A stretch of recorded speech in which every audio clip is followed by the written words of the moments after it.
നീണ്ടകരയിൽ നിന്ന് കാണാതായ ഗൗതം കൃഷ്ണയ്ക്കായി 9ാം ദിവസവും തിരച്ചിൽ തുടരുകയാണ്. ഇപ്പോൾ നടക്കുന്ന തിരച്ചിൽ തൃപ്തികരമെന്ന് അമ്മ രേഷ്മ പ്രതികരിച്ചു.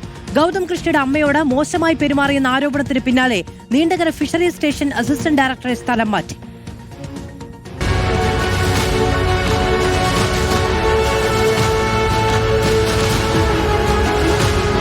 രാവിലെ 7 മണി മുതൽ തന്നെ നീണ്ടകര തീരത്ത് ഗൗതം കൃഷ്ണയ്ക്ക് വേണ്ടിയുള്ള തെരച്ചിൽ ആരംഭിച്ചു.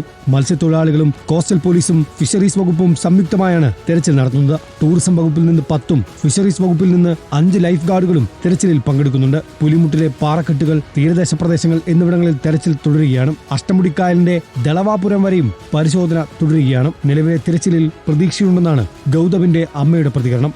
അന്വേഷിക്കുന്നതിൽ നമ്മൾ സംതൃപ്തരാണ്. എന്തെങ്കിലും കൂടെ നൂതനമായിട്ടുള്ള എന്തെങ്കിലും സാങ്കേതിക വിദ്യ ഉണ്ടെങ്കിൽ അത് ഉപയോഗിക്കാൻ മന്ത്രിയോട് ഞാൻ റിക്വസ്റ്റ് ചെയ്തിട്ടുണ്ട്. സാർ അത് നമുക്ക് അംഗീകരിച്ച് തരികയും ചെയ്തു.